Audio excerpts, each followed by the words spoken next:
a bit before the opening set. I took the bet, I know the rest is good, I guess. The cavern is a crowd around and I can scarce get by on second breaths between the breaths.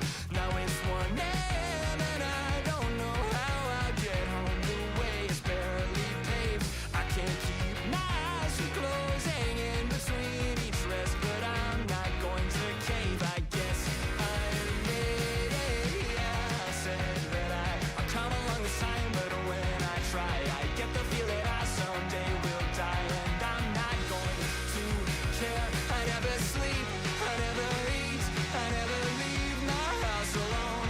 Another evening in between what I believe and what I know and what I know. I'm sitting on the 501, a moment's rest, a glacial pace, I won't lose faith. Maybe if I stay around the rest to prove myself, I still save face. Now we're on our way before I quit at 9:30. Can't get out of this, no, I've lost that little time.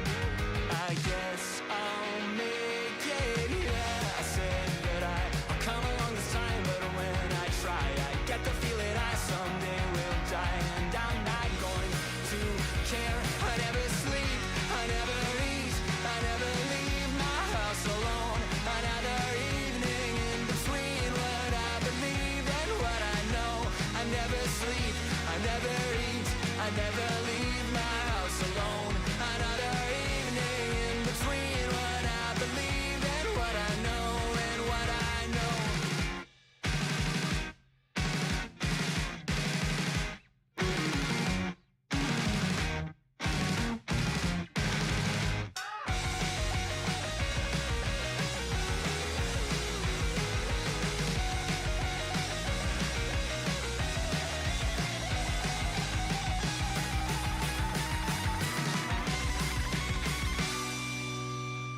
So I walked out the back before the second set settled my debt. I'll miss the rest, that's fine, I guess. The cavern is a crowd around and I could scarce get by on second breath between the press. Now it's 3 a.m. and I don't know how I'll get home. The way is barely paved. I can't keep my eyes from closing, so I'll hit replay.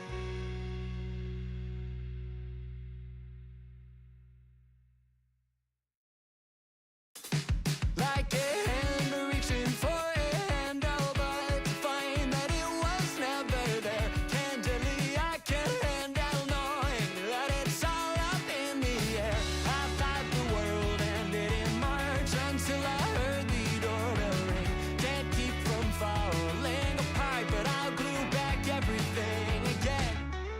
This can't be the end. This can't be the end. This can't be the end. This can't be the end of all that summer had to say. What little time has gone away. I'll glue it all back anyway. I'll glue it all back anyway.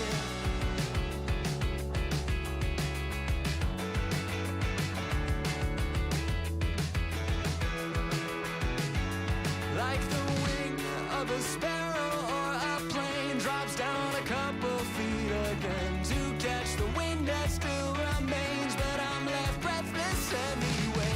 I thought the world ended in March until I heard the doorbell ring. Just me here standing in the dark, but I'll light up everything again.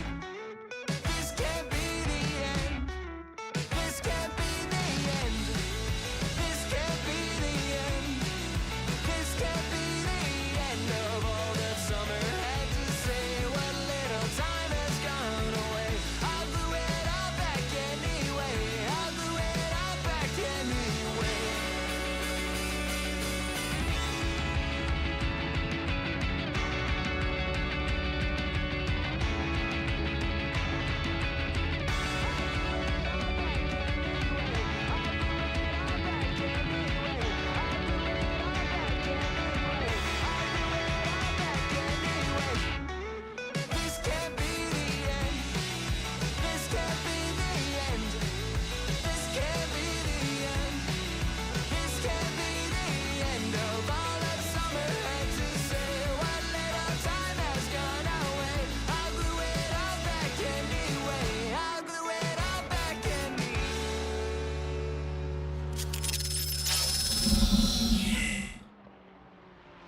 the back of my old diary. I gotta break sometime. It's underlined and red. Scrawled across the screen beneath the spider-man. I gotta break sometime. I left it all unread. And the more I know, the less I seem to care. Weighted down by everything and falling through the air. And the more I hold, the less that I can bear. But hey, I gotta break sometime. Cracked inside a kiln between the firing. I gotta break sometime. You blazed it anyway. Screamed across the city from a windowsill. I gotta break sometime. That's all you had to say. But the more I know, the less I seem to care. Weighted down by everything and falling through the air. And the more I hold, the less that I can bear. But hey, I gotta break sometime.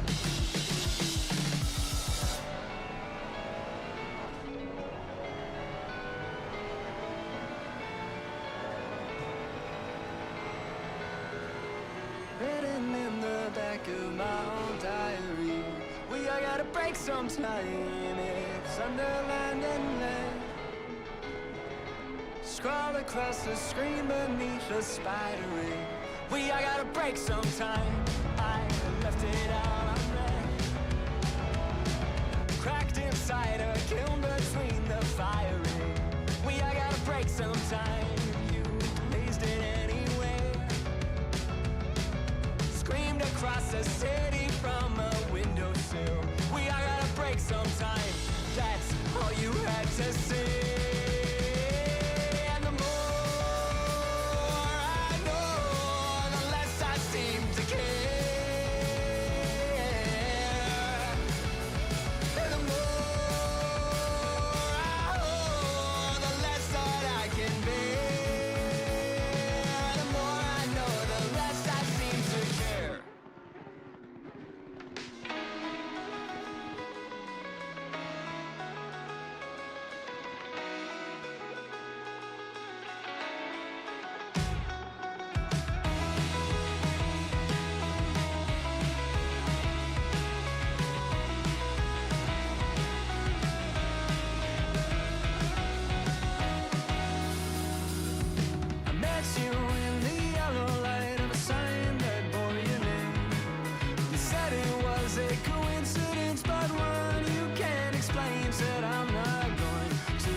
Across the room, I wanna meet you at a slow dance. I wanna meet you, but it's too soon. I wanna meet you, but I can't speak. Or dead across the room, but I am trying. Stuck beneath the spinning glow of a familiar hue. Struck by your impression, like all of those next to you, but I will try to stand and make it down the sound.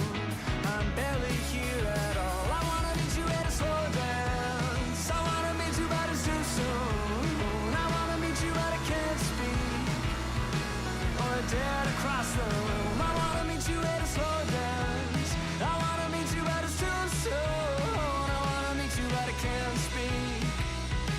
Or dead across the room, but I am trying so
Good evening, ladies and gentlemen, and welcome to Zad's Galaxy Tour, brought to you by Zealous Racing League. Season 14, this is round 1 of Season 14. My name is Schim. It's good to be back in the booth. Once again, I know it's been a few seasons since I've been here, but I wanted to take a few seasons and race myself, before having to get my leg chopped off a little bit. Just kidding. Had a surgery a few weeks ago and still recovering, so that means you guys can get a stream of the opening round of Zad's Galaxy Tour Season 14. Now, it's going to be a really interesting season. Just had the Nürburgring Nordschleife drop for Assetto Corsa Competizione. That was a couple weeks ago now, but it is the hot topic of the season, or of the game, really, and you can expect that it will show up this season. It's actually going to be our final race of the season at the Nordschleife, but we aren't there yet.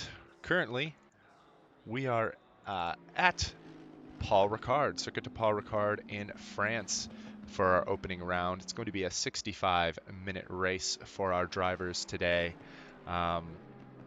And it should be a really interesting opening round. For those of you who are new to Zealous Racing League or have not been able to catch the streams, don't know too much about the league, we're a gentlemen's racing league, or gentlemen's racing league. What that means is that none of us are pros. Well, maybe a few of us are pretty good, could be pros, but not me, not me. But none of us are pros. We're here to have a good time. We're here to build each other up into better drivers and have a good time doing it. Our league is structured currently into 3 different classes. We've got the Pro Series, who are the drivers who have the white tags by their name. Drivers like Rivera, Clifford, Larson, Pena, Gonzalez, Portis, Reed, Nunez, Lloyd, Easton, and Pitch. Let's see if we have a few more of them down here in the list. Yep, we've got Belanger there as well in our Pro League. Those are for drivers who are established in our league. We know them to be good drivers. A lot of it is determined by their pace, although not all of it is determined by pace. A lot of it is, it's both pace and pedigree with the league. Next is the semi-pro division, which in a lot of cases, some of those drivers also have just as much pedigree as our pro drivers, but the pace is a little bit slower. And then last but not least, we have our rookie drivers, looking at one of them right here. One of them right here, Louis Sainz.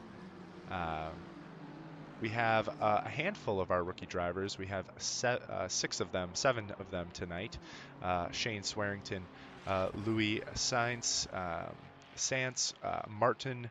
I'm going to try and pronounce Mugarian. I think I said that right.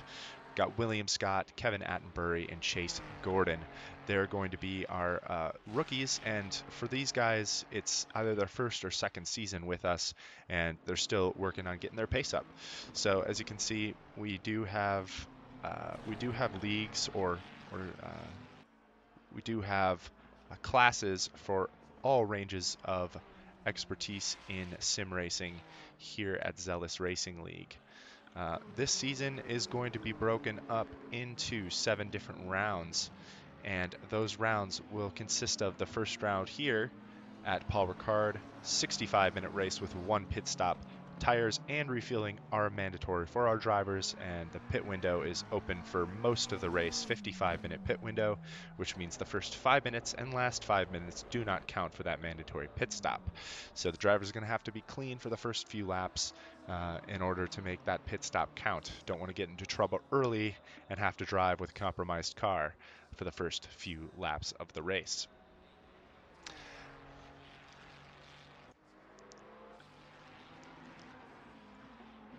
Our following rounds after that, we have a 45-minute race at Snetterton.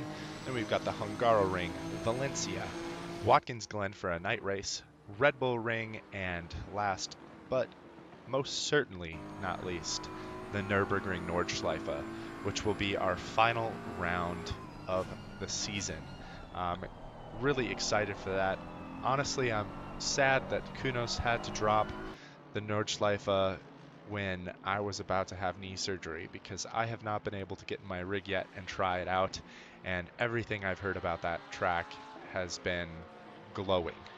So a little disappointed I'm not able to be there myself this season, racing with these guys, trying to test my mettle against some of my good friends out here, but instead you'll have to deal with me here in the box.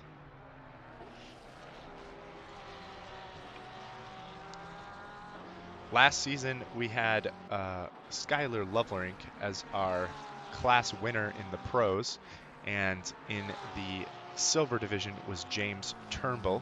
I believe Turnbull is back on the track this season to defend that title.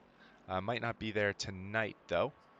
The standings last season for our gold division was Skylar Lovelink, Ricardo Rivera currently topping the timetables in free practice here for the pro class, and then Jonathan Clifford, who's also looking very rapid this season, currently driving the Lamborghini Huracan Evo 2 this season. I think that's a switch up. Last season I believe he was in the Porsche. I can actually check that though, and indeed he was still in the Lamborghini, so my mistake. Then we have one of our past winners of Zealous Racing League, Christopher Larson, back this season. Didn't do too well last season due to a lot of mishaps. There was quite a few incidents in the early races last season that took Larson out of contention fairly early on, but had a lot of great comeback drives. He's going to be back this season ready to give it his all. I think he's going to be going to be someone to watch this season. Currently P3 in free practice, currently driving the BMW. That's a switch up. Last season we had LFM BOP, and he used the Bentley last season. Midway through the season they had a BOP change, and that kind of ruined his season for him, because the BOP definitely hurt the Bentley, or the BOP shifts definitely hurt the Bentley, because midway through the season we ended up not stopping using the LFM BOP. So hurt him probably more than some. He was going for a fringe pick there with the Bentley, and was having a good time doing it, but just didn't pay off in the end. Drivers to watch in our semi-pro class here. One driver that I've not seen on the track before, I think this is his first time with Zealous Racing League, if I'm not mistaken, is Robert Copes here in the Lexus, looking absolutely rapid. I love the car choice. I'm a big Lexus fan myself. Amazing sounding car, but looks like he's going to give the semi-pro class a run for their money. Looks like Travis Barlett, Curtis Rustin back in there, Glenn Pinio looking very rapid this season, Sean Collis, Dale Rodman Jr., some folks that we know and folks that we love, and one special person returning this season, our very own admin Calvin Wolf, returning to Zealous Racing League this season after getting his computer fixed now, and he's back at it with us. Gonna have to dust off the cobwebs a little bit at the beginning of this season to get back up to pace, but I have no doubt he will be right up there with the rest of the semi-pros before the season ends. But we have now 2 minutes and 10 seconds left in free practice before we'll go into qualifying. Qualifying, we don't have any regulations for classes of when they're going to be qualifying. Everyone's going to be qualifying at the same time. Fastest lap, obviously, will be the first driver on the grid. Does not matter what class you're in. The fastest lap that you set might put you in the midst of another class. So our drivers are going to have to watch out for that. Maybe they're going to get stuck in a higher or lower class against drivers that they're really not racing against in the standings. But I do want to take a moment to thank you all for joining us for this live stream today. Thank you all for the support that you give Zealous Racing League. And if you're new to ZRL, new to the stream, be sure to give us a like and a subscribe. It really does help to expand the brand a little bit and get our name out there. We've had some excellent feedback and responses from the last couple seasons. Really want to keep that going if we can. Zealous Racing League holds a special place in my heart, being a part of it for so long. And I know for many of our drivers and many of you viewers who have watched us in the past, I know that Zealous Racing League means a lot to you guys as well. So if you could, please leave a like, and subscribe, all of that YouTube jazz. And thank you so much for watching. If you want to learn more about Zealous Racing League, please consider joining our Discord. Link is on the home page of the YouTube channel, so you can just click that little Discord link there, and it'll bring you to our page. That's where you're going to get all of the most up-to-date news on Zealous Racing League's upcoming seasons and any special events that we do. If we don't have a league race, chances are we're going to have a fun race that week. So we're always doing something, and yeah, hope to see you out on track. With that, free practice is now done, and we'll watch Rodney Easterling come around for his final flying lap. Currently in the Porsche, gonna struggle a little bit on this track. Paul Ricard is known for its long straights and fairly difficult technical sections. A lot of blind corners, even though it doesn't look like the track has a lot of elevation change.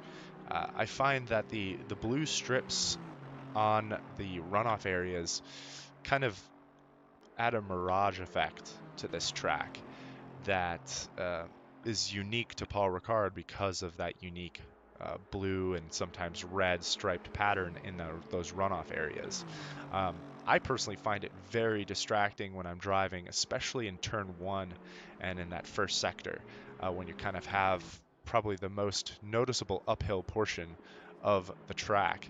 As we see Chase Gordon go a little bit wide there down the straight. And here we are. That is the end of the session. Drivers are heading out here for qualifying, and what we will do is we will try and watch the first driver out on the track, which happens to be our good friend and admin of Zealous Racing League, Kenneth Portis, racing in his trusty Racer's Edge Acura NSX. I guess we're in Europe though, so it would be a Honda NSX, but he's got the Acura logo on that car from the American GT World Challenge, the North American GT World Challenge circuit. Watching some of the other drivers coming out now. JP Belanger.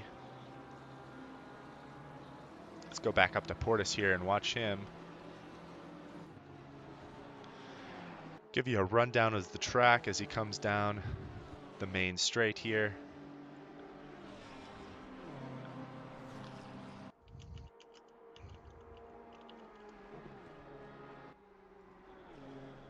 Like I was saying though, the first turn does have the most noticeable elevation change of the track, and because of that it almost makes that first turn a little bit blind as you kind of come up the hill. It kind of dips down a little bit right before going into turn 1 and turn 2 there.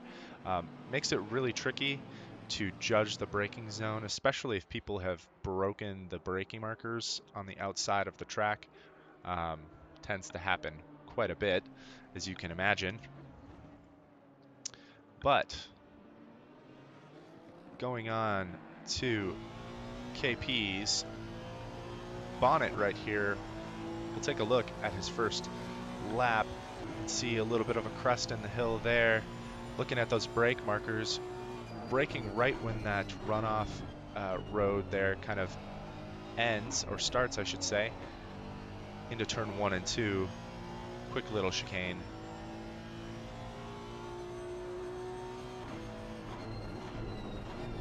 And into the finishing part of sector 1 here. Very technical. Have to set up this really sharp hairpin. Got to go really wide to set up that turn. It's all about keeping speed through this next section down the Mistral Straight. Longest straight, if I'm not mistaken, in the game, although the Nordschleife probably beats that now, although that's not so straight. Noticeable difference from the old F1 layout of the track. No chicane here, just go straight on through. Really put those engines in that upper gear to the test. As you come off the Mistral Straight, you've got a really fast right-hander, all about carrying speed and trying not to go wide and get a track limits warning there into a really wide double apexed right-hander there into the second technical section here. A lot of strange apexes and corners here. Really need to just find the right area of the track to rotate your car. A lot of late apex turns and a lot of double apex turns here at Paul Ricard, and final turn here is a hairpin on the power again as early as you possibly can. Looks like a nice clean lap from our friend Kenneth Portis here, and that will be a 1:53.9. Looks really good, but Jonathan Clifford just outpaces him a little bit of a dicey area there with a car coming off the pit lane. Looks like that could have been really dangerous, and Larson now new fastest lap with a 53.4, and Nacho, shame we can't see the brand. I can actually make us see the brand of the car, but that means you can't see the times that they are setting. So for qualifying here, I'll keep it on their personal best, but I can change that in a GIF if need be. Using the ACC TV software for the first time tonight in a live stream, giving it a shot. So far, really liking it. A lot of slick little features in this piece of software. We've got Curtis Rustin leading our semi-pro class here, the silver class, with a 55.1, and there's Robert Copes setting a slightly faster lap, 0.2 faster, a 54.927. Portis now is P4, after Rivera, Clifford, and Larson have now overtaken him.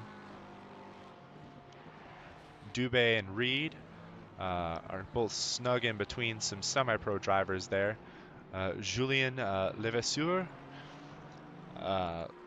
leads the rest of the semi-pro drivers there, and we've got Chase Gordon setting the fastest lap for our rookies to start.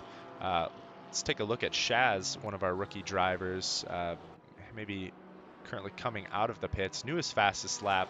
That's the fastest lap from Christopher Larson, goes 0.5 faster than Clifford behind him.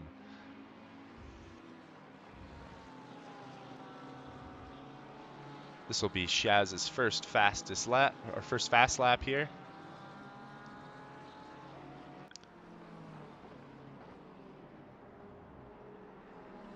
As he tucks in between some cars, and he's going to just stop it there.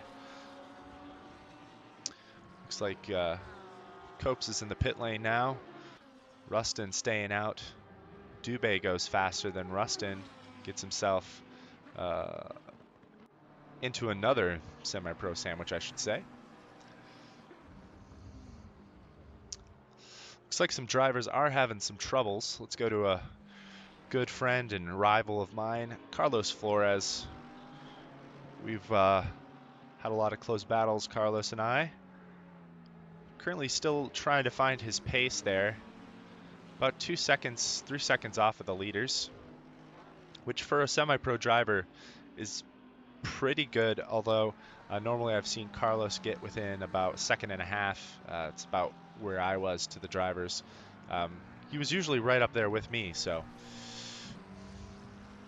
seeing if he can do one better. It looks to have a good lap so far. Let's take a look at his sector times as he crosses the line, and that will be a better lap. Puts him up into P13 with a 55.6.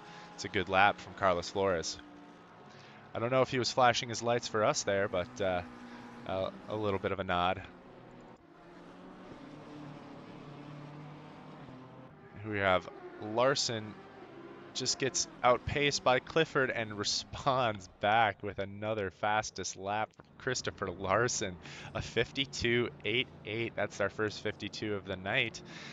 Clifford barely misses that 52 mark with his lap. It's going to be a close battle between these two guys tonight.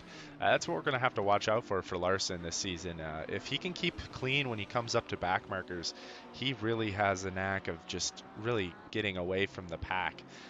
But in the past few seasons, we've seen drivers like Skylar Loverink and Jonathan Clifford really put him to the test and keep pace with him for most of the race. The key for Clifford, if things stay as they are with 6.5 minutes left in qualifying, is sticking with Larson or getting ahead of him as early as he possibly can, because otherwise Larson will find some pace. He's so consistent with his cars, and I was talking to him just the other day, and he says he's got that car on rails with his setup right now. So things are looking really good for Larson this season, and it's going to be tough to beat him.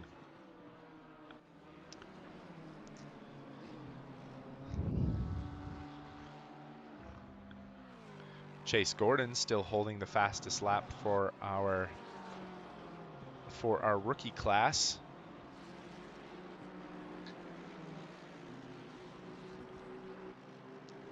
Racing in the Aston Martin this season, the V8 Vantage.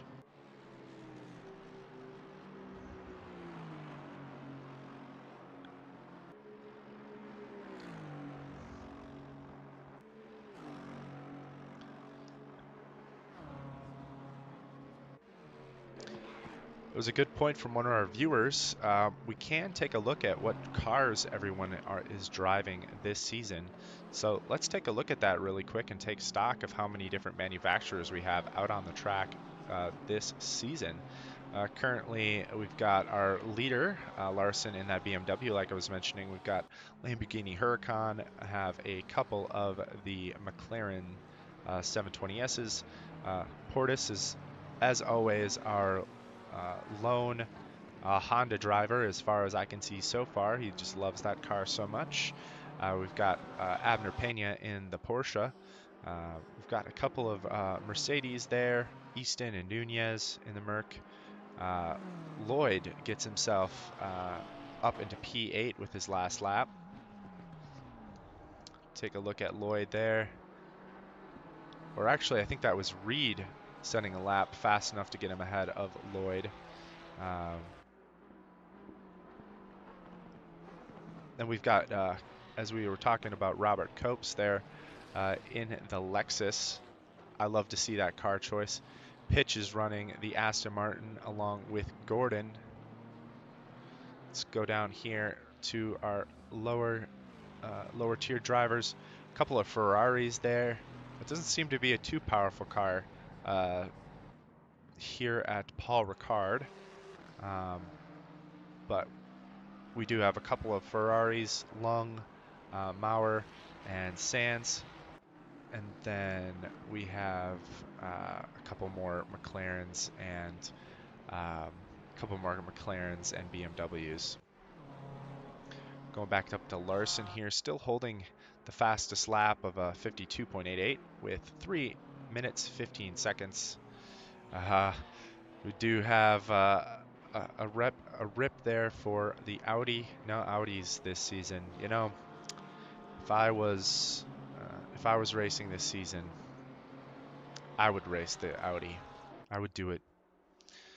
I used to really love the Audi, but I feel like they made it even more difficult to drive in recent patches. So haven't been using it as much. My go-to car recently has actually been the M4. I do feel like that car is such an easy car to drive. Um, and I like front engine cars personally. That's my cup of tea. Uh, and I feel like when it comes to front engine cars, um, the BMW seems to be the most balanced out of all of them. Gonzalez overtakes Kenneth Portis for P4, currently in the pit. Portis going to try to respond here, and is he able to? He is not.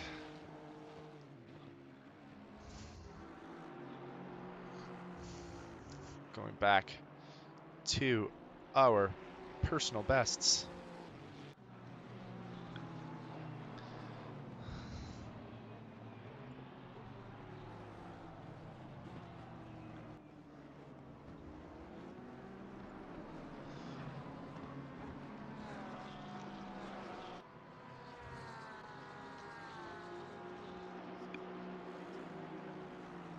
Just taking a look at all of our drivers here. It looks like Copes was able to improve his times ahead of Easton and Nunez. Uh, Pitch is still snug in between a couple of the semi-pros right now. Gordon still holding our rookie #1 slot. Um, if we do see drivers like him doing well off the bat, he may get promoted in this first race. We do use this first race as a way to try and gauge where everyone's skill level is at. And it looks like Gordon might be able to hang with our semi-pros there in the mid-pack.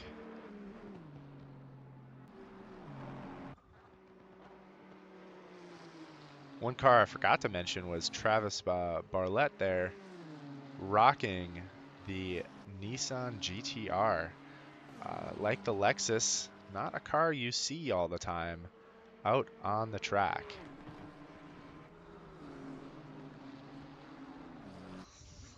But we have one man braving it all by himself. Seems to be doing pretty well, currently sitting P3 in the class. With a 55.2, and that's the end of qualifying. Larson does set a new fastest lap, 52.682. Let's watch Clifford as he comes to the end. He's just going to abort. Rivera, I think that invalidates his lap if I'm not mistaken. Looks like he cut the track there. Not really sure. We'll have to see as he comes around the final turn here, and he's just gonna end the lap nice and early. KP still out there out on the Mistral Straight. Getting a tow from the car in front. Can't exactly see who that is right in front of him. Looks to be a Porsche, and it looks to be holding him up if I had to guess. And he's going to bail out of that lap.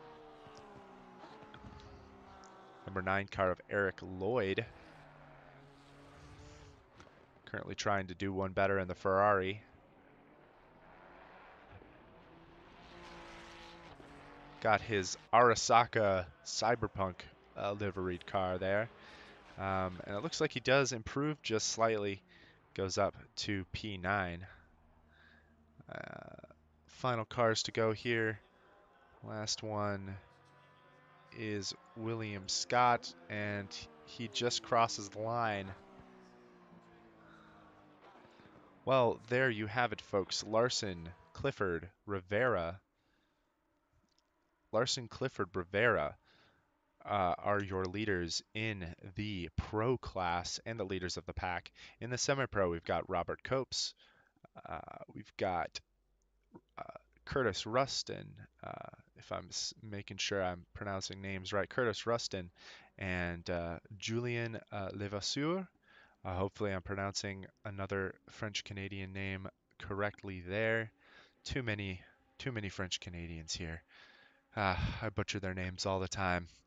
But anyway, Julien there currently in P3 in the class does have some pro drivers to go through though up there, and given the current spread of racers this season, it looks like somebody like Copes might be moved into pro. Someone like Gordon, who leads our rookie class, he probably is going to be moving into the semi-pro class. Let's see who else we have here in the semi-pro. We've got Louis Sands and Dustin Reed are other rookie drivers there, uh, currently um, currently sitting in the podium positions in that class. They have a long way to go to get to Gordon there out in front, and Gordon's going to have to watch out for the pack there. Um, he's in a dangerous spot there, right in the middle of the pack. If we're going to have any incidences, it's going to come from right around where he is sitting. So, uh, as long as he can keep it clean, he is going to maintain the lead of that rookie class, I think, fairly easily. Well, with 1 minute left until our drivers take their full formation lap, just want to say thank you all again for joining. Really appreciate the support, and if you could leave us a like and subscribe, uh, and please feel free to join our Discord if you want to learn more about Zealous Racing League. Um, all of the latest and greatest from ZRL is going to be on the Discord channel, on the Discord page, and you'll see everything there when it comes to new seasons, fun events, special events between seasons. All of it is right there. And if you're new to sim racing and want to join a community of like-minded drivers who want to improve and want to help each other out, feel free to join. That's what we're here to help with. All right, 10 seconds. Drivers need to push the drive button in order to keep going, and I'm sure that that is what KP is telling everyone right now. And thank you, Slim, for the word of confidence there, getting my knee back up to full strength. Currently sitting here with it elevated. Got my crutches over to the side here. Ready to get back out there when the time comes, but I think for at least a little while I'll be back here in the booth to bring you all the action, which is good. We want to be able to promote this league. It's been tough to find broadcasters, I'm not gonna lie. We do this all voluntarily here at ZRL. So when you bring that up to someone, it can be difficult to sell, right? I know there's a lot of leagues that, in my opinion, have how do I want to say this? A lot of leagues that have worse broadcasts that I've been made aware that they actually pay their broadcasters to do that. Not to toot my own horn or anything, I don't do a ton of work to make this like crazy special or different than any other league in North America. Uh, but I think we do have something special here at ZRL, and I want to help support that the best I can. And since I can't drive, what better way to hop in the booth again and help out? It's the least I can do. These guys have been great to me, and just do something to give back again. And I was broadcasting a few seasons back, so it's just like kicking off the training wheels again. Brushing off the dust. It's not too difficult to get back in the swing of things. So that being said, like I was mentioning, this is the first season that we're using ACC TV, which is a broadcasting tool that a lot of professional leagues, I believe, use ACC TV, and it rightfully so. It's a nice tool. We can see personal best lap times. We can see the race gaps right here. If I change that, You have the new graphics here that show drivers, numbers, their sector times, and their car in the bottom. Right there, and there's even a splash banner that shows who sets the fastest lap of the race or of the session, which is really, really quite neat. All of that is just built into this tool, so I really am loving this tool so far. We're probably going to be using it for the rest of the season, um, and yeah, so that's, I guess, one new thing that we've brought to the table this season.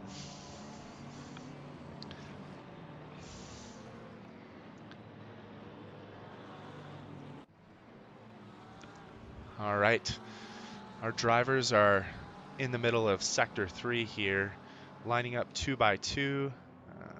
Game is telling them to get side by side with folks. Larson is going to have the better line here going into turn 1. He's going to have the inside, so if he can hold that inside and cut off Clifford as they go into turn 1, that's going to be advantageous for him.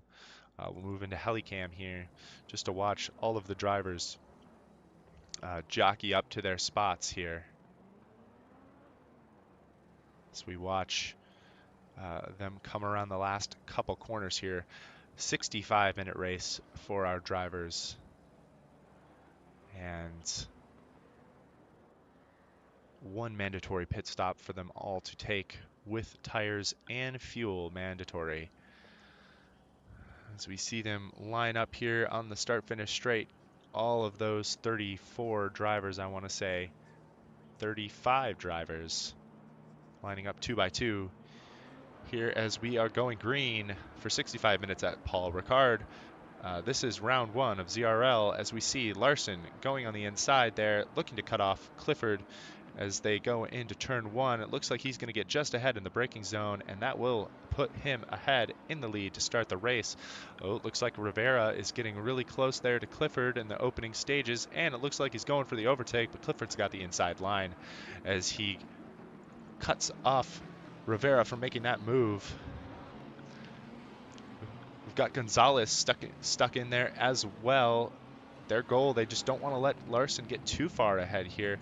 These top 5 drivers staying awfully close. Larson does pull ahead by a little under a second as they come down the Mistral Straight here, and the lead does look a little bit more noticeable. We do have some yellow flags here, cautions in the back. It doesn't look like anything too major though.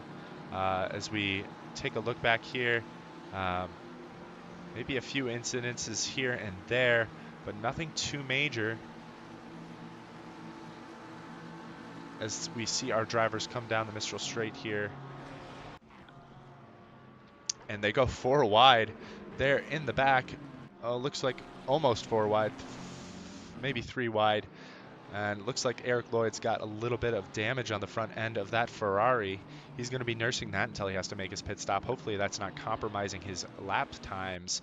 Definitely aero damage could be very detrimental at a track like this, especially with the long straight. If it's something that limits your top speed, you definitely don't want to be losing top speed when it comes to the front, when it comes to the back straight here at Paul Ricard.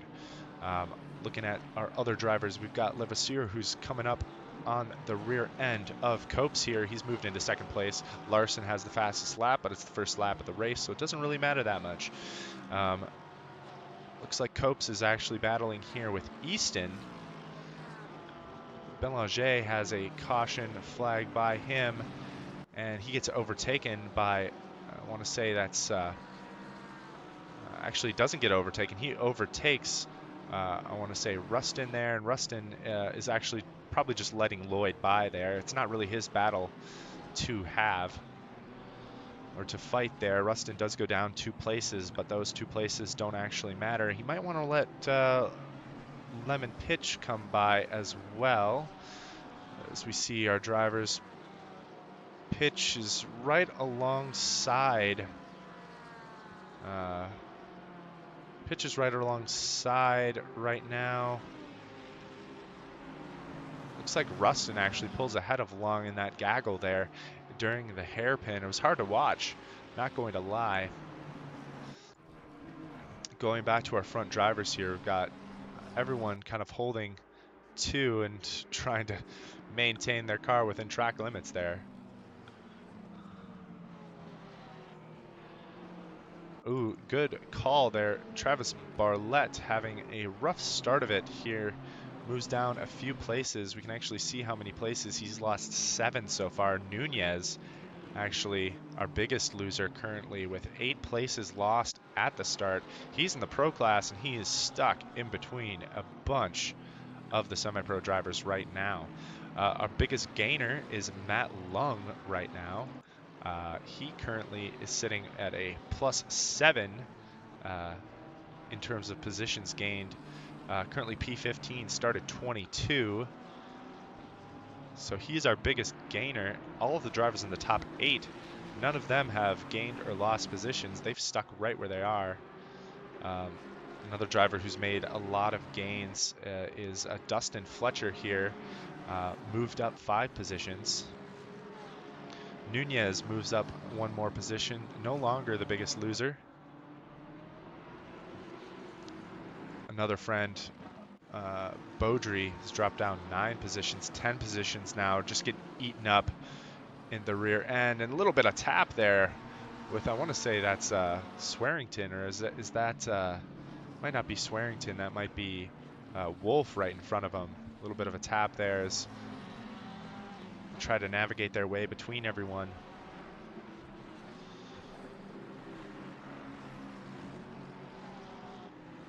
Nunez is gaining position slowly but surely. Looks like there is damage at the rear of his car. I think somebody probably ran into the rear end of that Mercedes, and that's what is causing all of the frustrations for him tonight.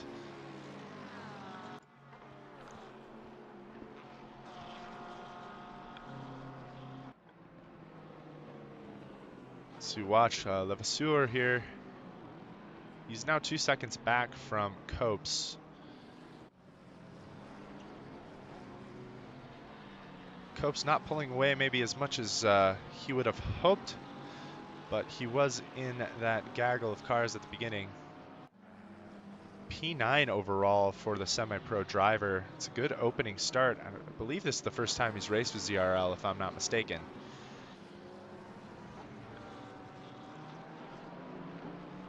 And that is a very good point from Lenny Dijkstra there in the chat. Yes, Barlett was moved from rookie to silver. I think out of all of the drivers, Barlett is a really good example. We have a lot of drivers in Zealous Racing League that are good examples of, I think, the good work that we do for the sim racing community. Travis is pretty new to sim racing overall, and joined, I want to say it was last season only, and has been a very active member of the community since he started racing with us. Quickly, with the help of some of our admins and faster drivers, well, he asked for help was one of the big things, as he makes that move right there on Easterling and moves up a position. Taking that tight line through the hairpin. Easterling's going to have to hold on the brakes there. Barlett's going to take P20. That moves him up 1 position in class as they go down the Mistral Straight. Anyway, Barlett asked for help and put in the work, and went from, I would say, a pretty standard rookie driver, someone new to the game, to now a pretty competent silver driver. Still a lot of room to go for Travis, but he's doing very well, and I expect him to improve as the season goes on, as he gets more used to that GTR. I'm not sure how used to the car he is, but yeah, I can see him improving quite a bit as the season goes on.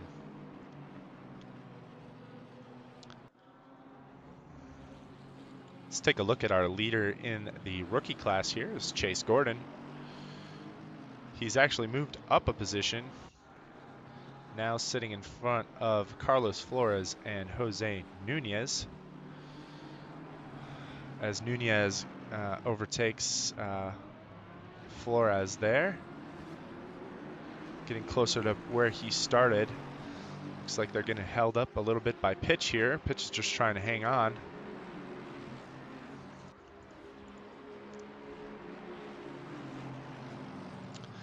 take a look at our leaders here. And Clifford is holding on to Larson the best he can.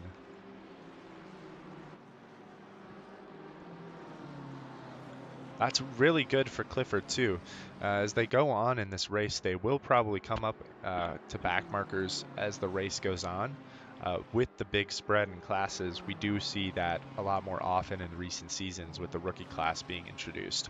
Not that that's a bad thing, but it is another thing that you have to look out for, especially if you're in one of the faster classes. Definitely if you're a pro, and maybe even if you're one of the faster semi-pro drivers. As I can see, Easton has dispatched Copes here, and Easton does make a mistake, but he goes back. Let's see what's going on here with Easton. Copes has dropped back quite a bit of time. Levasseur right on the tail now. It's going to be something we're going to want to watch. Clifford has the fastest lap of the race currently with a 53.485. With refueling mandatory though, I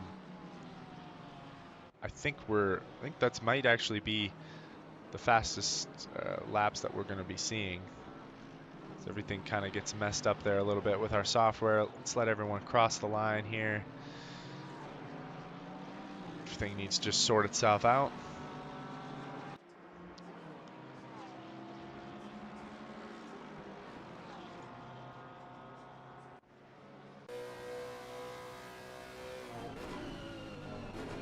So we watch, Julian getting very,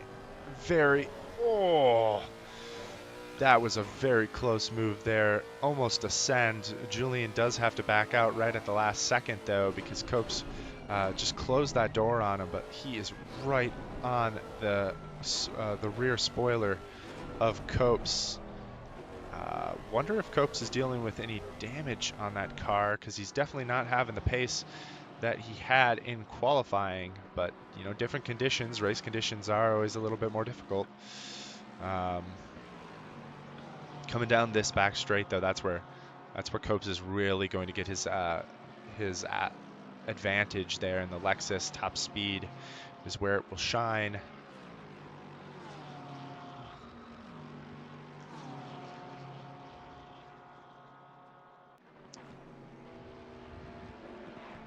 Levasseur does get overtaken by Belanger there.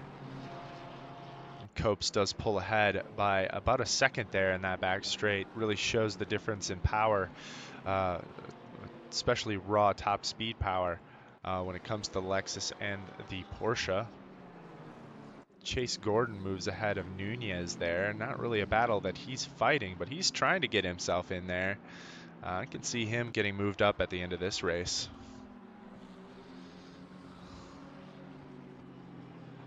And very close racing between Larson and Clifford still. Holding on, this is what they're going to want to do. Pit strategy could play a part in this. Just talking about the fastest laps here, since they're going to have to fill up with fuel anyway. We may not see laps much faster than what we're seeing now, unless one of these drivers decides to go long with this first stint. I always find that if you can go long with these GT3 cars, that's always the preference, but you gotta watch out for your lap times. If you notice that your lap times are really getting hindered by your tires, obviously you should think about pitting, but there is a timing factor. You know, if you're before halfway through the end of the race, want to be careful about pitting early, because if you burned your tires up that quick in the first half, you can't burn them up that quick in the second half if you want to keep that same pace. Now I know drivers like Larson and Clifford here, Rivera, they're all skilled enough to know that they're all skilled enough to be able to manage that. I think better than some of maybe our more rookie drivers, but it's still something they're going to need to watch out for, especially now since they are so close in pace together here. You know, where Larson maybe didn't have to worry so much in the past because he could get such a big lead at the beginning of the race and keep his tires in good working order. Now he's going to have to watch out a little bit more because Clifford's going to be right on his tail the whole way. Got some movement here. Glenn Pinio moving up into 22 overall. A lot of damage on the front of Pinio's BMW there, though. Really do not want to see that. And I bet he's thinking he doesn't want to pit just yet because it is so early in the race.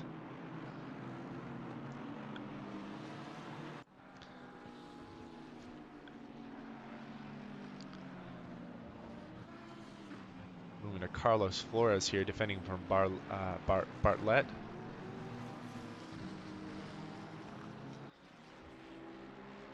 To see if he can get close enough at the end of this lap. Doesn't look like he's going to be. Really need to be side by side by the time you get to turn one to make that move. And ooh, Travis, his rear end gets out a little bit there. You can see him sliding, drifting. Yeah, that Nissan GTR is from Japan, but we don't want to be Tokyo drifting in this GT3 spec GTR.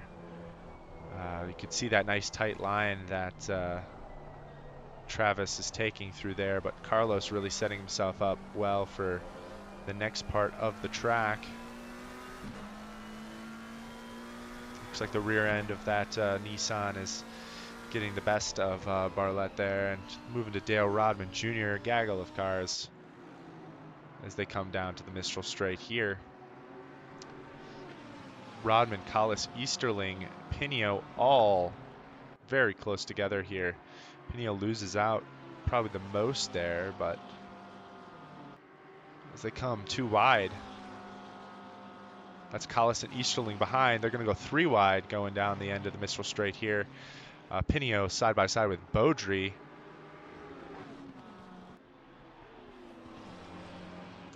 That's Maurer that backs out there in that 911, or sorry, that's 720S. Rodman will keep the lead there. Collis, Easterling behind.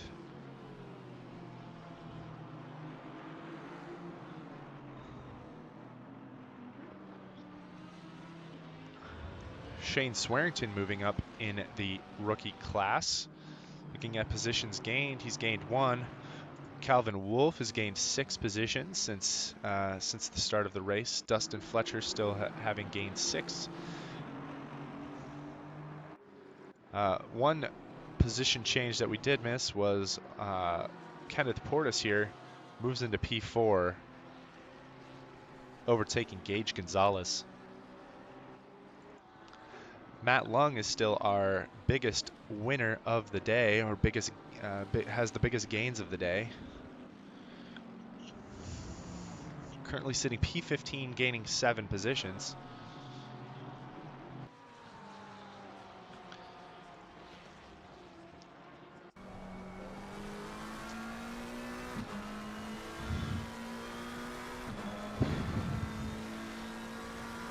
It's like Bartlett there. Working on Flores here down the Mistral Straight, and it looks like he's got that top speed advantage in that GTR. Tucking in the slipstream there. Moves on the outside. Flores going to close off the inside as they come down the end of the Mistral Straight here. Side by side they go into the braking zone. And that is, oh, so close for Travis, but he just outbraked himself a little bit. He does hold the car, though. He is ruining his tires, though, with those moves. His rear is going to be hurting with how much he's been drifting that car.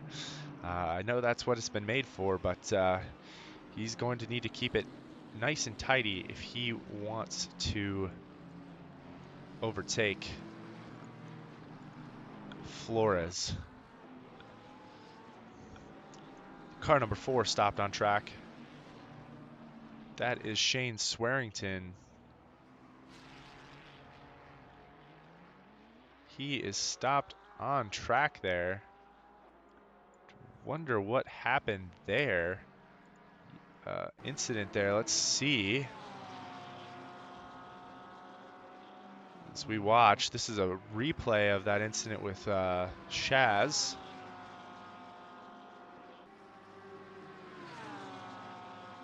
And it looks like Shaz was cutting off. That was a little bit of a weird move. Looked like he was trying to close in on. I don't know who that other driver was, but maybe the 92 or the 35. Actually, it was the 35 of Ryan Trudell, sorry, um, who was involved with that as well. Looked like he was trying to close him off a little bit. That is not a good look. And we do have some drivers moving into the pits. Wolf, Flores in the pits. Swearington now moving into the pits after that incident. That's 3 drivers opting for their pit stop this lap. They have 46 minutes left to go in the race.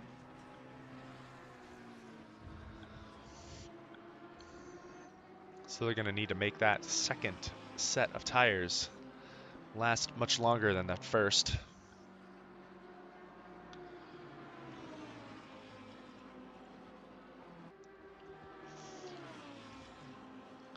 Another driver who's just been gaining a lot this race is Carl Maurer. Maurer. Hope I'm saying that name right, Carl. Rocking the Ferrari this season. Gained 5 positions.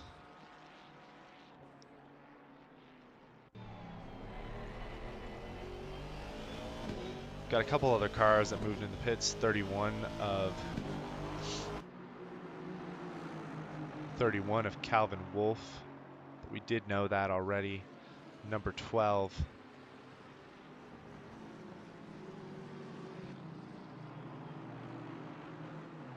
Who may have actually left the race, which is too sad. It's too bad. Number 4, which is Shaz 31, Kevin Attenbury. And those are the 3 drivers that I've seen do a pit stop so far this season. Or this race, sorry. I guess it is this season though too. Chase Gordon on the rear end of Fletcher here.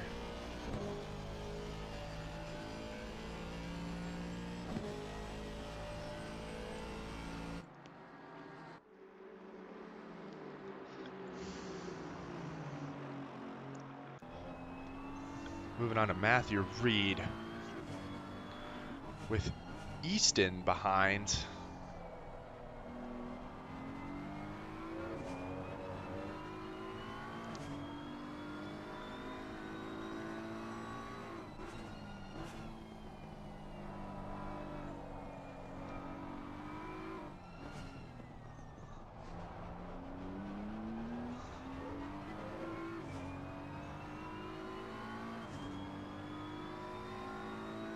Easton will hold off, but looks like he might be. He just lost a little bit of time there in that last sector. Nunez and Lung.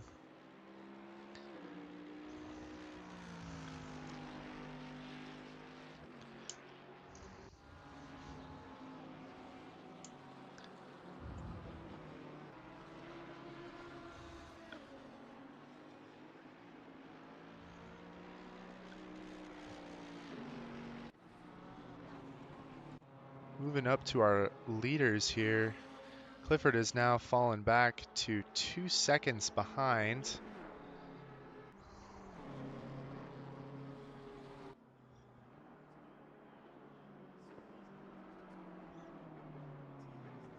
Two seconds behind Larson here. Their lap times are now within the 54s. Larson still looking very comfortable there though.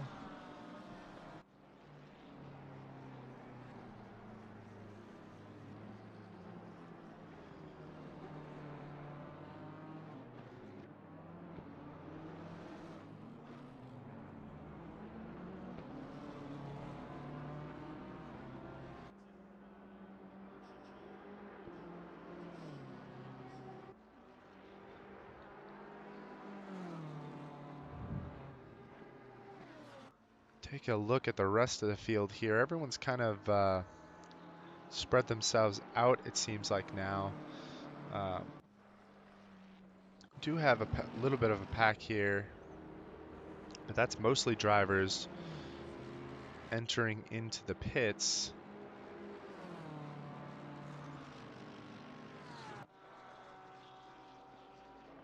'99 moving to the pits. That's Glenn Pinio. 41 minutes left in this session.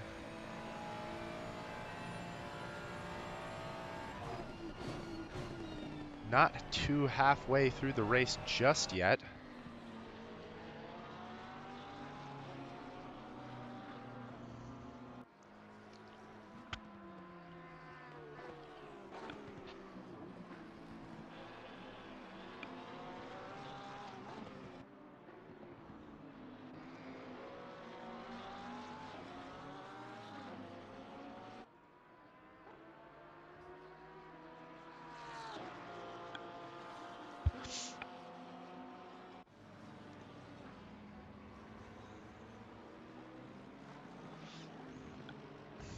It's Easterling moving ahead of Trudell there.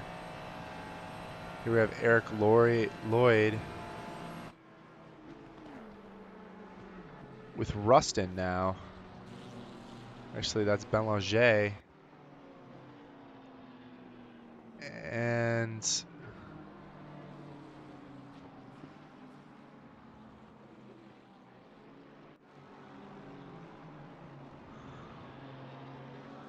Belanger was ahead for a second there. No longer is, from what I can tell. Looks like Belanger is still behind him there.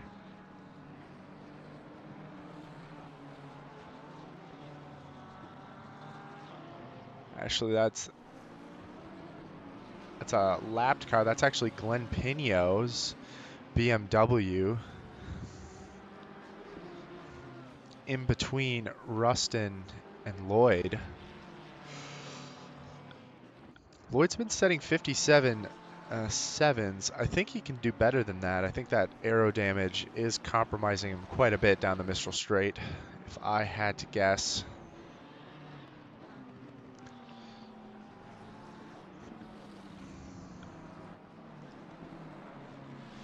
Tough track to manage your tires at with these technical sections as well as the long straights. Technical sections really put a lot of strain on the tires, especially the outside left tires with so many long and or narrow left-hand turns with the left-handed hairpins. You also have the turn at the end of the Mistral Straight, which is a very fast left-hander. You're going to burn up your tires, followed by a medium speed left-hander that's very long. Got to watch out for your tire pressures and temperatures as you go through that section of the track that we're looking at right now. A lot of those right-handers, sorry, not left-handers, really do make it difficult to keep the tires managed throughout a long stint. Which is probably why Portis and the rest of the admins picked this certain track with a certain amount of time. You know, generally you'd want to be making your pit stop right about now, but we're not really halfway through the race yet, and I think our drivers are going to want to go a little bit longer if they can. More and more drivers have made their pit stops. Taking a look at who has made the pit stop, if we go down here, we've got one. Let's go down to the bottom here. We got 1, 2, 3, 4, 5, 6, 7 drivers who have made their pit stop so far. Got another one who is coming into the pits right now. That's Dale Rodman Jr. in his Lamborghini Huracan.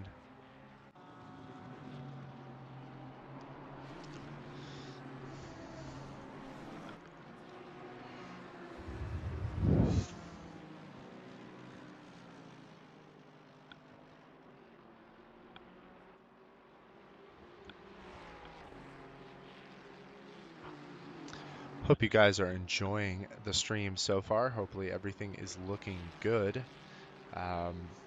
If you like what we're doing here, feel free to give us a like and subscribe. It really does help us out a lot. And thank you for bearing with me as I'm back in the booth for the first race of season 14.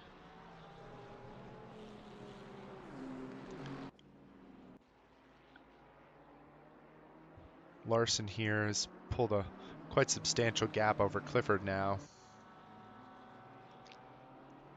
And he is coming up to the back markers pretty quickly here. Gonzalez has made his pit stop, so he drops down quite a ways. Go back to our gaps.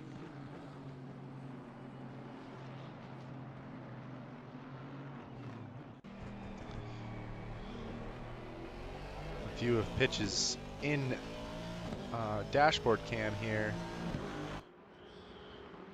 Shows him battling it with Bartlett here.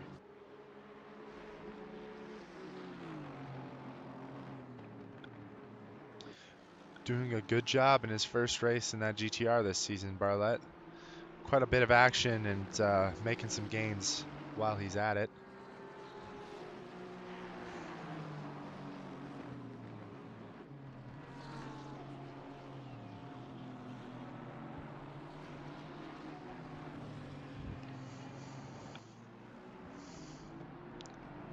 Watching our friend Mellon pitch here.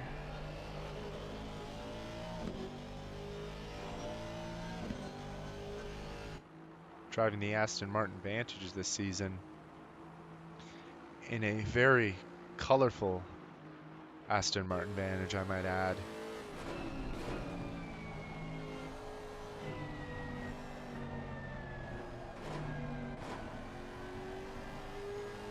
Here we have Copes.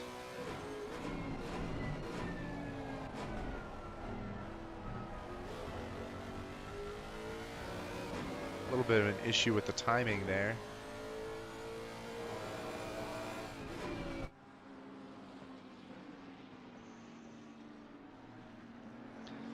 Nunez trying to work his way forward here on Ruston.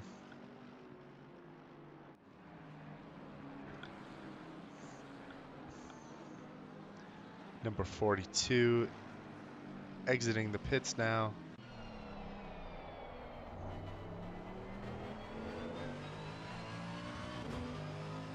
Nunez does make the move on long.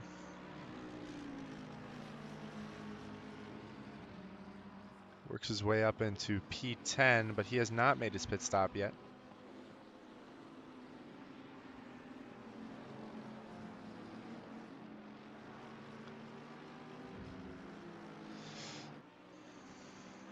Everything's a little bit nuts right now as our drivers make their one mandatory pit stop.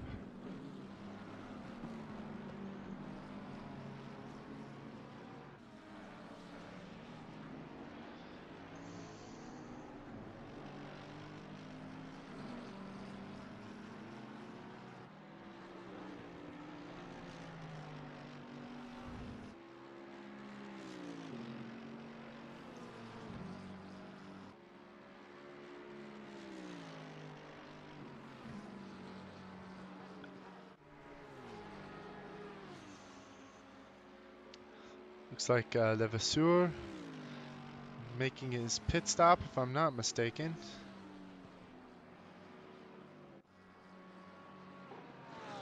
Has he made his pit stop? Actually, looks like he has not. He's just fallen back. Could have been a bit of an incident there. Did have a drive-through for the number 8 car. Which that was the drive-through for Levasseur.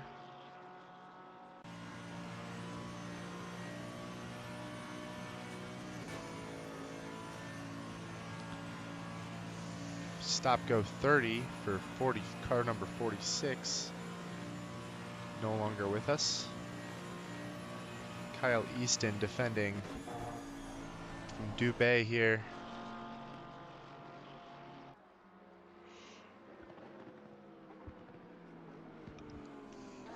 Both of them have made their pit stop, so this is for track position here.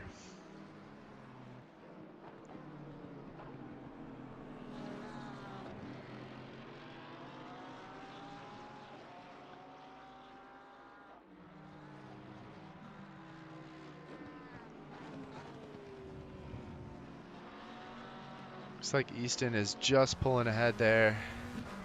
This Calvin Wolf moves ahead. I believe that's a lapped car, because that is not Dale Rodman Jr.'s car.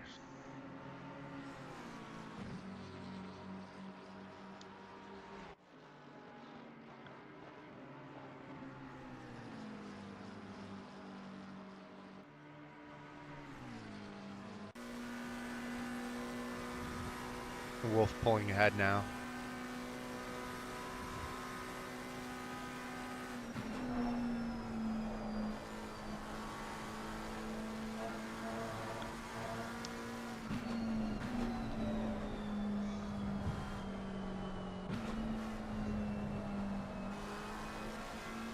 Yellow flag for Dustin Fletcher and Levasseur.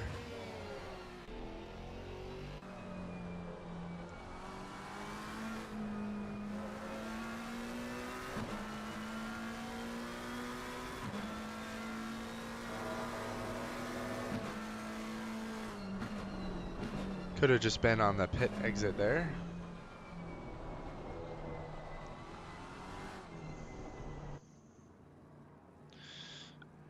Here we have pitch.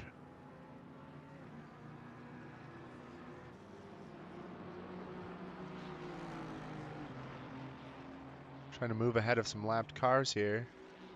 Larson goes in for his pit stop. We're just over the 50% way through the race here.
Most of our drivers now have made their pit stop.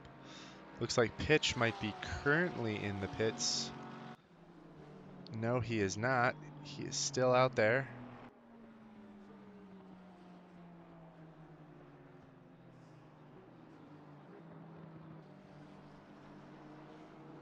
And I just realized something too. Is Pitch in the V12? He might be. I think Pitch might be in the V12.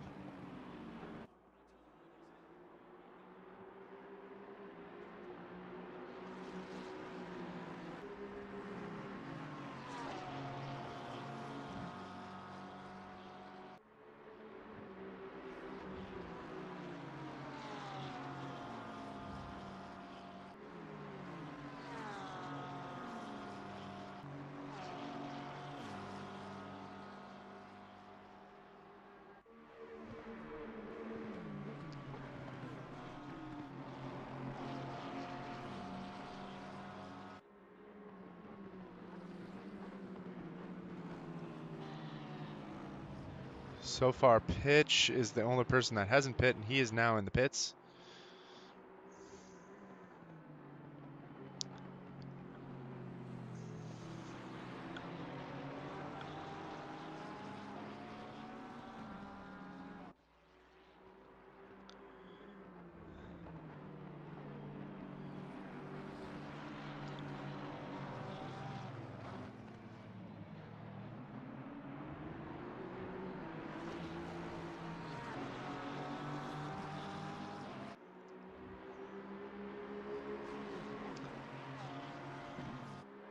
Things have gotten a little bit duller as the race has gone on. Nothing too crazy has been happening.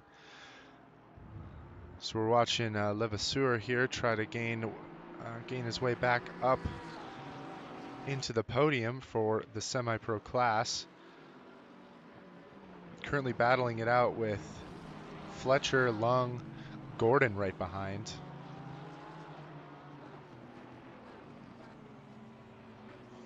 Close little battle here. This is all for track position. All these people have made their pit stops.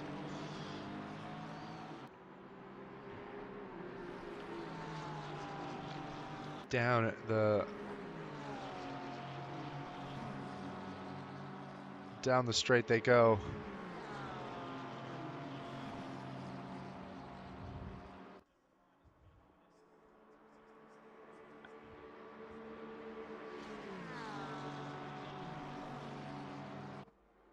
Seeing if he can get in the slipstream. Uses all of the curbing he can. Good to stick with. Probably the best he could have done there. Wasn't side by side. Gage Gonzalez has got, want to say that's Glenn Pino's lapped car right behind him.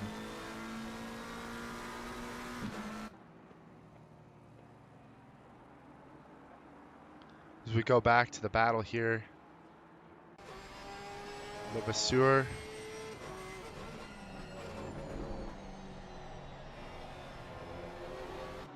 just trying to hold it tight here, and that's a car off into the grass. I think that's Collis. Yellow flag from Sean Collis there. Let's take a look there.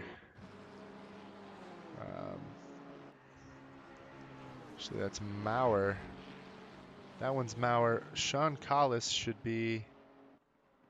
Let's see if I can find that one.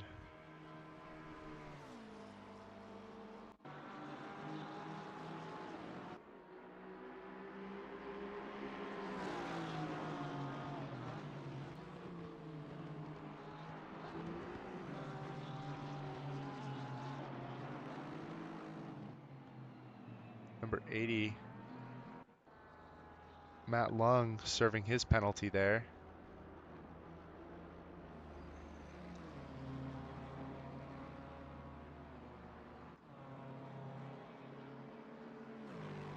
JP Belanger having a pretty quiet race here. Let's run through the list of drivers we have. Give them all a few seconds of fame here tonight. Christopher Larson holding down the lead, coming up on a lap driver here. Just trying to keep it clean here at Paul Ricard. Does so fairly easily. Jonathan Clifford himself making his way onto the Mistral Straight. Good race from Clifford so far. Hasn't been able to match Larson, but has done a mighty good job trying.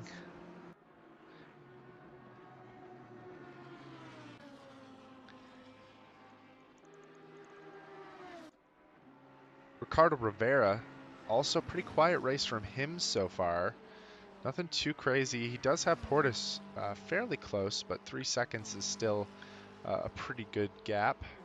Although when everyone's as fast as they are in the pro class, 3 seconds, you can lose that fairly quickly if you're not careful.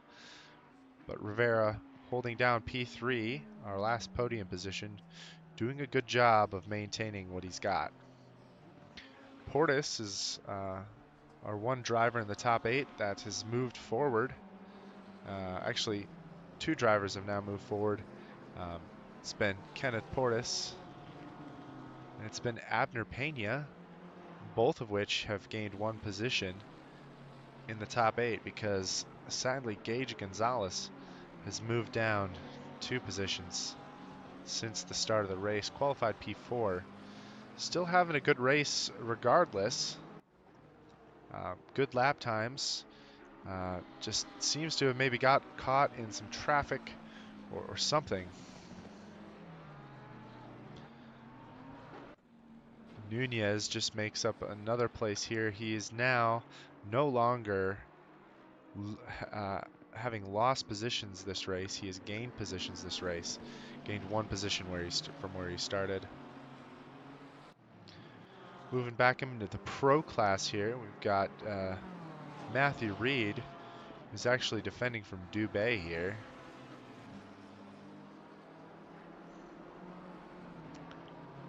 Reed looking really good in that BMW this season. I think this is his first season with the BMW, and looks to be pretty comfortable in it so far. Currently sitting P7, and right behind him, Christian Dubé. Looking mighty fine in that Porsche tonight.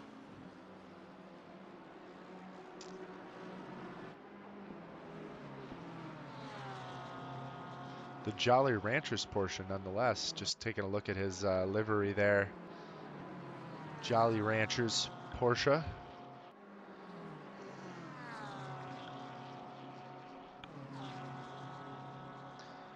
Kyle Easton's gained 3 positions tonight.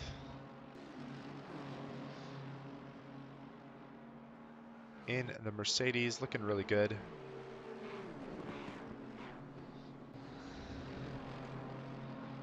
Behind him is the BMW of JP Belanger. Haven't seen much of Belanger today, to be honest, even though he's been in the thick of it. And he's closing in on Easton as we speak here. Could be a move in the next couple laps.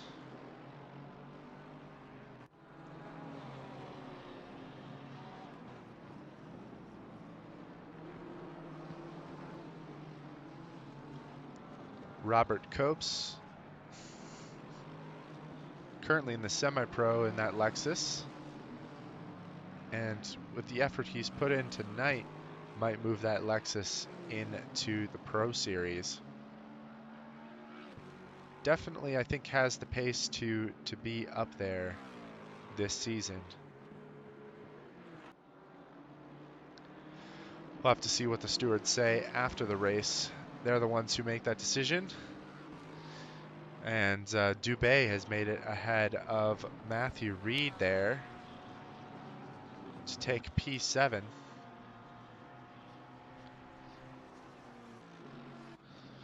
Jose Nunez, we were talking about him being our biggest loser of the race at the beginning. No longer. Currently into P12, which is 1 better than where he started. Curtis Rustin, who's P2 in class in the semi-pros. He has been doing really well this race. Up 1 from where he started. And that is Belanger taking Easton right there. Down the Mistral straight there, that is Belanger into P9. And he goes wide. In Sector 3 there, side by side they go. And they're keeping it clean. Oh, they're keeping it awfully close though. Easton a little bit of a snap oversteer moment there on the exit, but they are still side by side, and that's Copes behind him. Actually, no, that's not Copes behind him. That's Bartlett behind him in the GTR. Looks like Belanger will maintain that lead. Oh, he loses the car on the... Oh my goodness, he lost the car there on the rumble strips and runs into Easton. That'll actually give Easton and Copes the position though. That was wild. I can't be the only one who saw that. Let's take a look at that again. So here's Easton's perspective as they move in. Let's take a look here as they move into that hairpin, and yeah, it looks like just on the power a little bit too early, not enough traction control, and Belanger just loses the car there. Belanger is still doing all right. He didn't lose too many positions there, and he's back up right behind Easton now, going on the attack once again.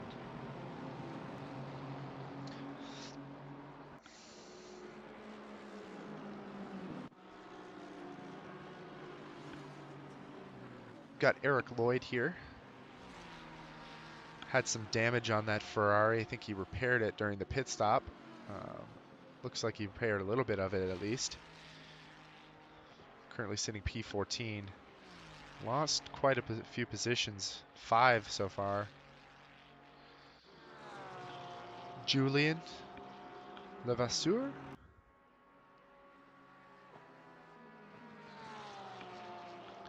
Up 1 from where he started, but in class I believe he is actually maybe down 1 from where he started. He was looking like he might get a P2 performance, maybe even P1 if he played his cards right. Was battling with Copes there at the beginning of the race. We've got our premier rookie driver here, Chase Gordon. Looks like he is definitely going to be promoted if I had my money on it at the end of this race. A good performance from him in his first outing.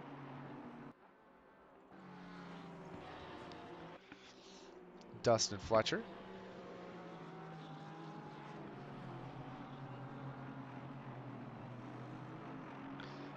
Quiet race from Dustin, but has gained quite a few positions, up 9 from where he started. I think a lot of that's due to other drivers making mistakes. He's currently P4 in the semi-pro category and just driving a nice clean race, staying out of trouble.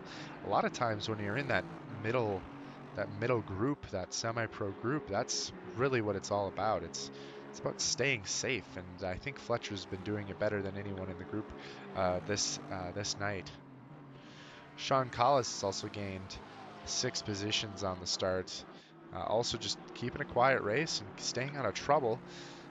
Looks like he might have a car behind him, but I think that's a car lapping him or a lapped car. I think that's a car lapping him. You can see in the distance there, though, Dale Rodman Jr. Again, having a quiet race has had a little bit more battling that we've seen go on throughout the night, but been looking really good.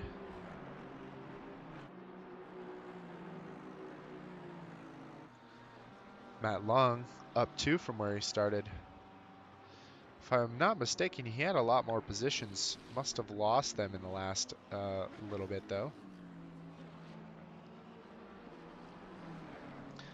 Simon Beaudry down 1 from where he started, but I think he had lost some at the start of the race, so he's worked himself back up into P21 here.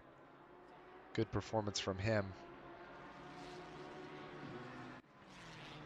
Karl Mauer up 6 from where he started. Another quiet race from him, looking good. Glenn Pinio up 2 from where he started. Good race from him so far. And if things don't go right for some of the drivers ahead, he's close enough he might be able to capitalize. Looks like he's actually gaining on Mauer ahead, so maybe a battle here in the next few laps. We'll have to see if he can close that gap. Trudell here with Melon Pitch right behind. Not in the same class, mind you, but still racing for maybe bragging rights, I guess.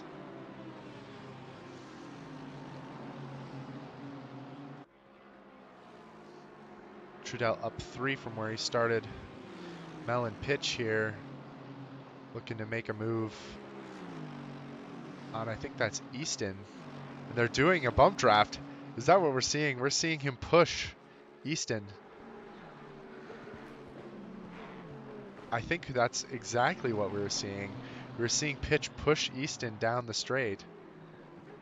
Oh, you love to see it. A little bit of rubbing his racing, a little bit of NASCAR bump draft there. Looks like Travis Barlett has lost a few positions here in the second half of the race.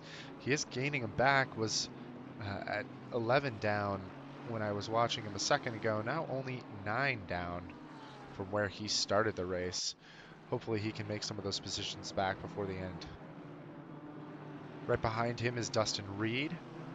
Second place in the rookie class so far.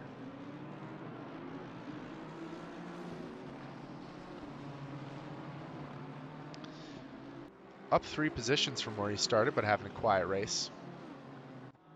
Rodney Easterling. A lot of damage, it looks like, on his Porsche. Down 7, currently P28. Louis Sands has stayed exactly where he started the whole race and has a little bit of a buffer in between him and the car ahead. Attenbury is about 8 seconds behind him, but given that we only have 10 minutes left in the race and it looks like that gap is not going down very fast, looks like he might be able to hold that position.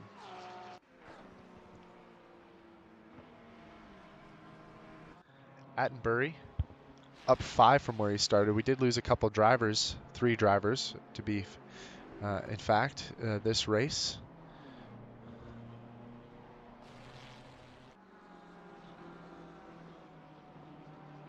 But Attenbury up 5, started at the back of the pack, now running P30. Wolf is having a bit of a rough race, but he did start at the back, and now he is up into P31. He's gained 3 positions. And last but not least, we have Martin Mugarian here, just sitting in the pits right now. He has gained from where he started the race, but looks like he's having some issues with the car in the pits currently. Let's go to Easton here. Got Mellon Pitch behind him. That's a lapped car.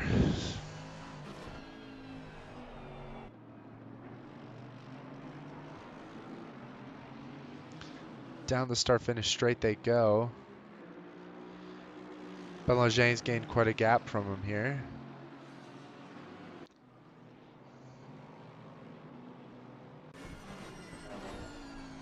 Into turn 1. Nice and tidy for the Merc.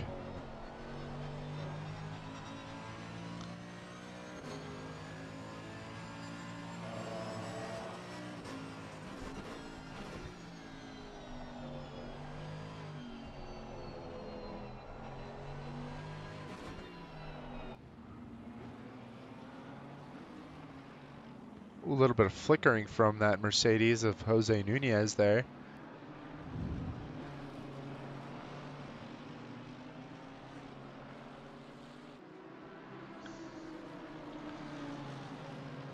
And Rustin going on the outside of Glenn Pinio there, down the Mistral Straight.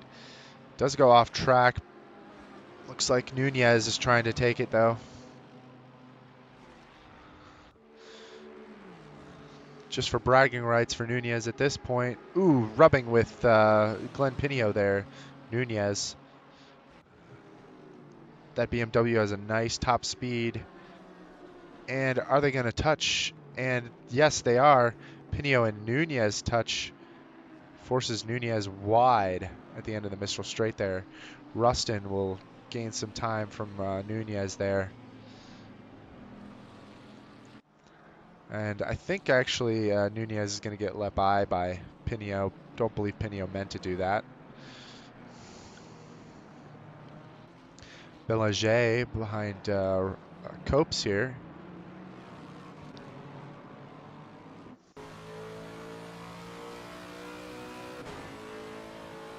Gosh, I love the sound of that Lexus.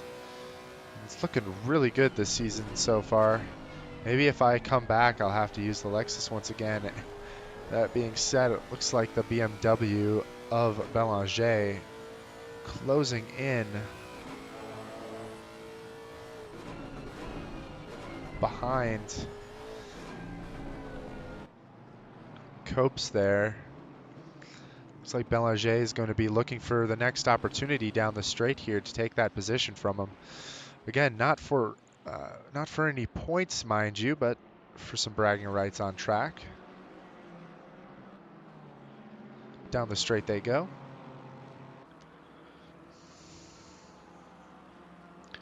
Looks like Belanger didn't get the best exit going onto the straight, but you can see that BMW's speed looks like it's just inching forward little by little.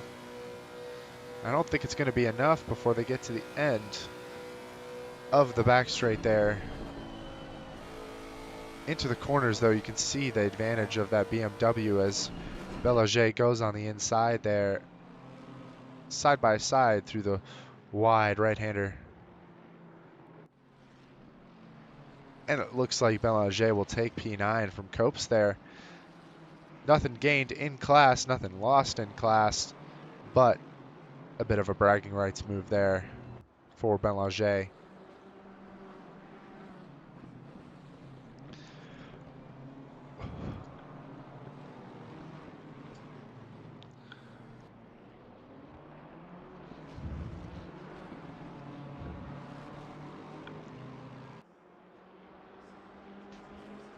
Apologies if you heard some air in the mic right there. My leg was acting up and had to readjust it there for a sec.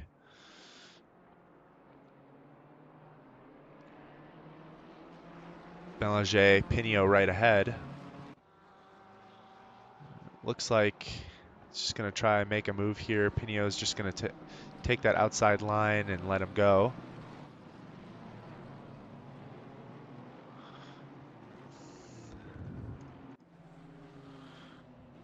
Portis here catching Rivera, I want to say that is.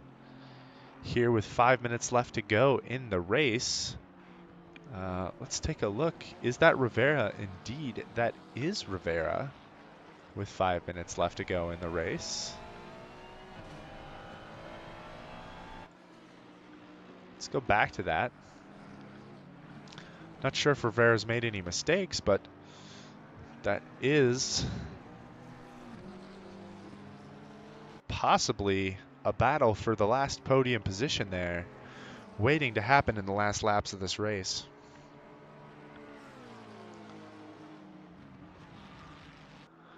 And Portis is definitely closing in on Rivera here.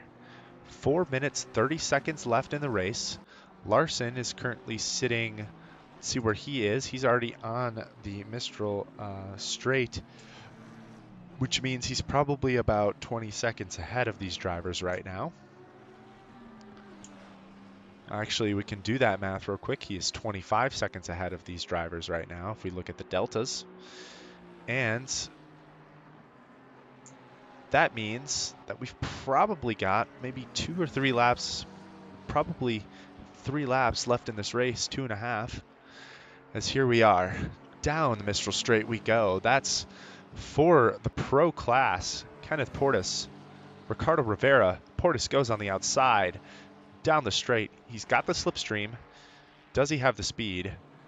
As they come side by side at the end of the straight here, Portis is very, very wide, and he'll have to tuck back in behind Ricardo. Ricardo goes defensive. Portis on the outside. He's going to try to get on the gas early here for the next turn. Maybe try to set something up here in the next section of the track. Portis is going to go wide. It's going to give him a better exit, though. And you can see him closing that gap back up. You can take multiple lines through these parts of the track. You can see Portis knows that, using that to his advantage. And Portis is going to go much deeper or much wider into that final straight, or that final turn. Is going to give him a better exit here as they go down the start-finish straight. Forces Ricardo to go very defensive, and that puts Portis right on Rivera's tail here as Portis looks at the inside here into turn 1. And is he going to get it? Side by side they go. Portis had the inside for turn 1, but that means Rivera had the inside for turn 2. They're still side by side going into turn 3 and 4, and that is a well done position gain from Kenneth Portis there to take the last podium position in the pro class against Ricardo Rivera. We'll see if he can pull ahead here as they go down the Mistral straight. What a nice little move there, and great driving between the two. Side by side the whole way. Portis just had a little bit better exit there after turn 2. Was able to get ahead, and with that lapped car there, that will give Portis just the extra oomph he needs to move and gain that gap as they go down the Mistral straight. That should give him a little bit of breathing room as they come down here. Gives Rivera the slipstream. Not much choice he has in that action, but shouldn't put Rivera side by side at the end of the straight here into the right-hander. He's just got to keep on the gas, and Rivera actually does close in a little bit there. He's not going to make that move happen. Rivera a little bit more narrow, but that means Portis will still have the better exit there in that section of the track. Portis, I think, might opt to still go wide, and he does. He stays in the middle of the track there, gives him a better exit into that next section. And you can see Portis must be managing his tires a little bit better because he is able to just pull ahead a little bit there. And does he have to go defensive against Rivera? A little bit. Rivera, side by side, does get a little bit better line, it looks like. And now they're still battling as they go into what will be the last lap of this race. Larson has crossed the finish line. He is down about 30 seconds ahead of him, and this will be his last lap. So we're watching some last lap action here in the pro class. Other drivers, anything else that has happened, looks like nothing else has happened from what I can see. Looks like Eric Lloyd maybe moved ahead of Levasseur there. We've got Lloyd and Nunez who are battling it out right now for a position. Let's see, Nunez there. Looks like, yep, that's Lloyd and Nunez battling it out for position. Lloyd does pull ahead in the Ferrari. They're still going to have one lap to go, though. So that'll be a battle to watch as we go into the end of this race. Looking at Portis and Rivera here, though, Portis has now pulled another half a second ahead of Rivera as they go down the Mistral Straight. That should be all the gap that Portis needs to be able to take this one home now. Looks like he managed his tires just a little bit better than Rivera and was able to eke out a slightly better performance here at Paul Ricard because of it. That is an excellent little move of strategy there from our friend KP. And that should hopefully secure him the race podium there. Speaking of podiums, the winner of our race tonight, Christopher Larson, as he crosses the finish line, followed by Jonathan Clifford. We have a few of our other drivers falling in behind. Lap drivers, Dustin Fletcher, Sean Collis, Dale Rodman. Clifford now passing P2. And KP with a wonderful little move there in the last final stages of the race. That's KP with P3, and that's Ricardo Rivera coming home P4. Let's go back down to Nunez and Lloyd here in the last couple sections of the race. They're going to be battling it out for P13, P14 here as we see Lloyd going on the outside. And Nunez tries to go defensive there, forces Lloyd to take a wide line, but if Lloyd can manage it, he's going to get a better exit here, and he does. Goes a little bit wider. Nunez does cut him off. Nunez goes a little bit narrower. That's going to give Lloyd a slightly better exit if he manages it correctly, and Lloyd does go a bit wide there. That's going to be track limits for sure. Nunez just has to be careful these last couple turns. And it looks like Lloyd does lose the car a little bit. You can see his car sliding in the rear there. And that should give Nunez P13 ahead of Eric Lloyd. Little battle there at the end of the race. What a wonderful little battle it was. Taking a look, do we have any other drivers still on track? Trudell crosses the line with Barlett, Reed, and I think Wolf might still be on track. He is in the pits as well. We have one more driver I think that needed to pass the line, and that was it. Well, folks, there you have it. That is our race tonight. Let's return to that garage, get the timetable up, and we can take a look at our standings for tonight's race. Let's go to the race itself so I can show you all that. Fastest lap of the race is Jonathan Clifford. And if we can take a look there, can we see what that fastest lap was? I cannot. Anyway, that's Christopher Larson, though, with your race win in the BMW GT3. Jonathan Clifford, P2. In P3, we have Kenneth Portis with that excellent final laps move. Ricardo Rivera, Abner Pena, Dubé, Reed, Gonzalez, Belanger. Our winner in the semi-pro category is Copes. Easton. P2 in semi-pro is Rustin. Then we have Nunez and Lloyd with a little battle there right at the end. Levasseur, who gets P3 in the semi-pro class. Dustin Fletcher, Rodman, Gordon, who wins our rookie class. Collis, Lung, Beaudry, Maurer, Pino, Pitch, Trudell, Barlett, Reed, who gets P2 in our rookie category. Easterling, Attenbury with our third place performance in the rookies. Sands, Wolf, Mugarian, Flores, Swearington, and last but not least, Scott. Well, there you have it, folks. That was our first round of Zad's Galaxy Tour Season 14. We've been doing this for a long time now. Season 14. Great start to the season. A lot of on-track battles there.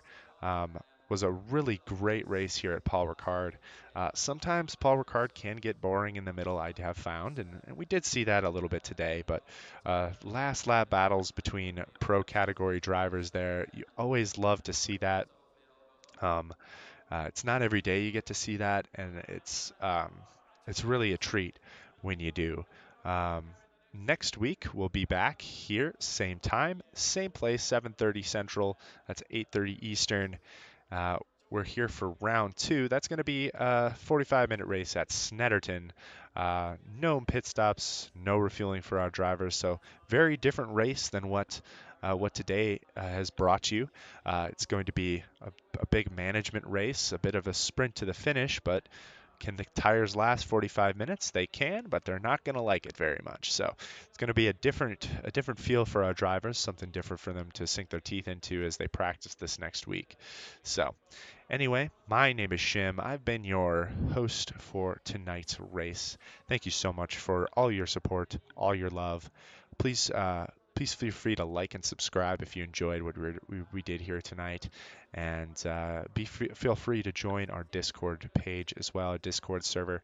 The link to that is at the homepage of our YouTube channel. You should see the little Discord icon, and you should be able to click that and join the Discord. That's where you're going to get all of the most up-to-date news on everything ZRL, whether it be leagues, seasons, whether it be fun racing events, or whether it be coaching and training. We have that too. Really appreciate, again, all your support tonight. My name is Schim. I've been your host tonight. You guys all rest easy and stay safe out there. Peace.